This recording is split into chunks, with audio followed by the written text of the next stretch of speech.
Hi everyone and welcome to the captain.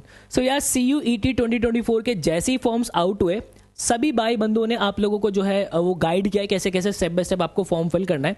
हमने भी आप लोगों को गाइड किया, बट मैंने आज सुबह एक चीज़ रियलाइज़ की कि सभी ने आप लोगों को जनरल कैटेगरी के पॉइंट ऑफ व्यू से जो फॉर्म फिल करना सिखा दिया।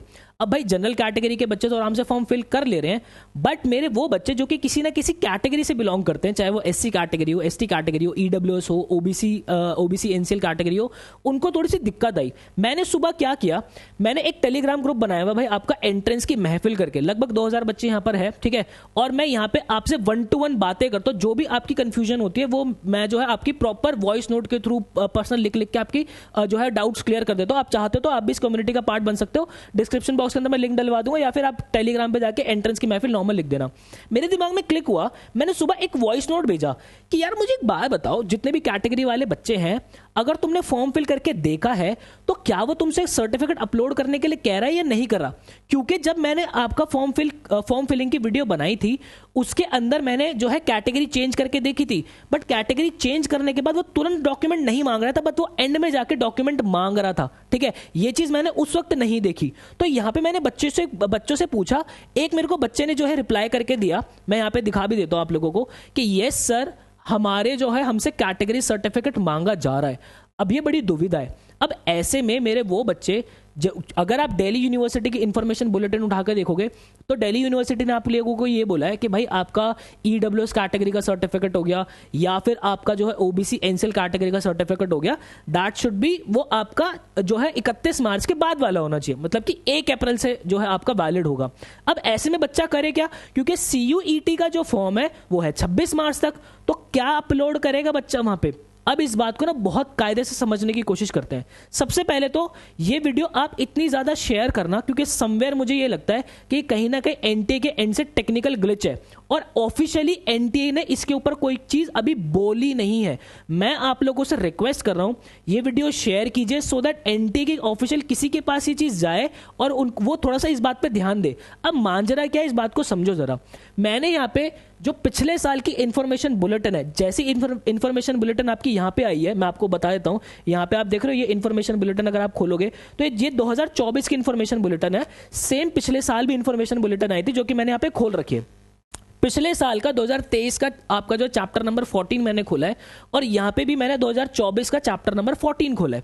अगर आप यहाँ पे देखोगे, मैं पिछले साल वाली अगर आपको दिखाता हूँ PDF, तो यहाँ पे क्या है, उन्होंने आप लोगों को सबसे पहले एक वो दिया था कि भाई मेरे जो बच्चे EWS कैटेगरी से बिलोंग करते हैं, आप लोगों के सर्टिफिकेट के अंदर ये सारी चीजें होनी चाहिए। ध्यान रखना, सर्टिफिकेट आपका कोई भी हो, होना सेंट्रल लेवल का ही चाहिए, ठीक है भाई।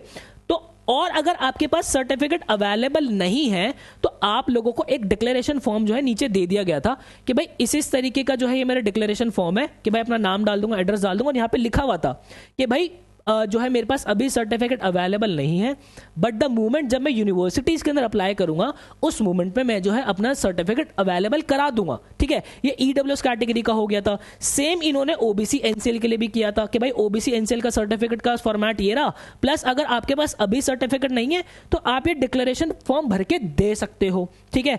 देन उन्होंने आगे जो SC ST कैटेगरी का भी जो है हमारे बच्चों का वो दिया था, क्या कहते हैं, इन्होंने ये सर्टिफिकेट का फॉर्मेट दिया था। बट यहाँ पे देखो, मेरे SC और ST कैटेगरी के जितने भी बच्चे हैं, आप लोग एक बात ध्यान से समझना कि भाई अगर आपके पास अभी सर्टिफिकेट अवेलेबल नहीं है तो आप तो जाके सीधा सीधा अप्लाई कर दो, क्योंकि ये जो डेट वाला फॉर्मेट है ना दिल्ली यूनिवर्सिटी का कि भाई आप लोगों का 31 मार्च के बाद का होना चाहिए, वो SC और ST कैटेगरी पर एप्लीकेबल नहीं होता। आपका किसी भी डेट का फॉर्म हो, मतलब सर्टिफिकेट हो, आप उसको फिल कर सकते हो। तो आप लोग क्या करोगे, आप लोग अपना सर्टिफिकेट के लिए अप्लाई कर दो। जैसे ही आप जब अप्लाई करते हो तो आपको एक रिसीविंग मिलती है। क्या मिलती है? एक रिसीविंग मिलती है। वो रिसीविंग आप जो है, जो मेरे को बच्चे ने फोटो भेजी ना, यहाँ पे आप यहाँ पे जो कैटेगरी सर्टिफिकेट आप लोगों को दिया हुआ है, यहाँ पे आप वो रिसीविंग डाल दोगे, ठीक है। उससे होगा क्या, यहाँ पे NTA को पता चल जाएगा कि आपने सर्टिफिकेट अप्लाई किया हुआ, उसकी रिसीविंग आपको मिली हुई है। रिसीविंग मिलने का मतलब ये होता है कि आपके डॉक्यूमेंट्स वगैरह सारी चीजें वेरीफाइड हैं और आपका बस अब जो है डॉक्यूमेंट आना ही है, सर्टिफिकेट आपका आना ही है। अब मांजरा ये आता है कि भाई यहाँ पे फिर मेरे ओबीसी एनसीएल वाले बच्चे क्या करेंगे, और या फिर ईडब्ल्यूएस कैटेगरी वाले बच्चे क्या करेंगे?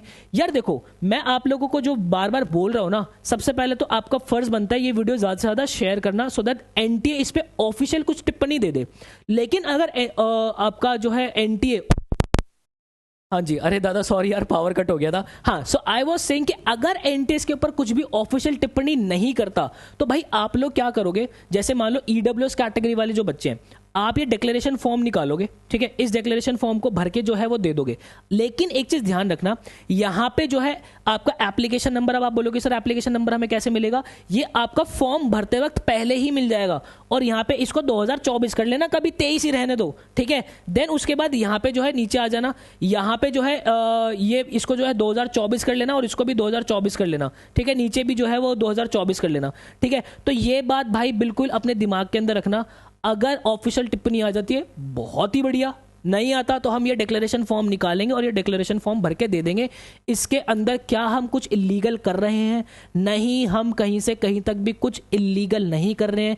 क्या हमारा फॉर्म जो है वो रिजेक्ट हो जाएगा ऐसे में? नहीं, ऐसे में फॉर्म रिजेक्ट नहीं होगा। तो मेरे भाई आई होप आपको क्लैरिटी मिली होगी।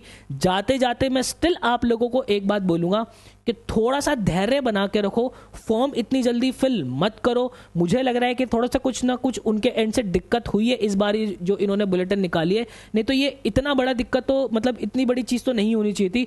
तो आप लोग वीडियो को शेयर कीजिएगा, कुछ ऑफिशियल कमेंट आता है तो मैं डेफिनेटली आप लोगों को आके बताऊंगा, अदरवाइज मैंने आप लोगों को इसका ऑल्टरनेटिव बता दिया। ऐसे ही बेस्ट ऑथेंटिक जेन्युइन वीडियोस हमेशा आप लोगों के लिए बनाता रहूंगा। मिलता है किसी नेक्स्ट वीडियो के अंदर, मुझे दीजिएगा इजाजत। Till then bye and take care.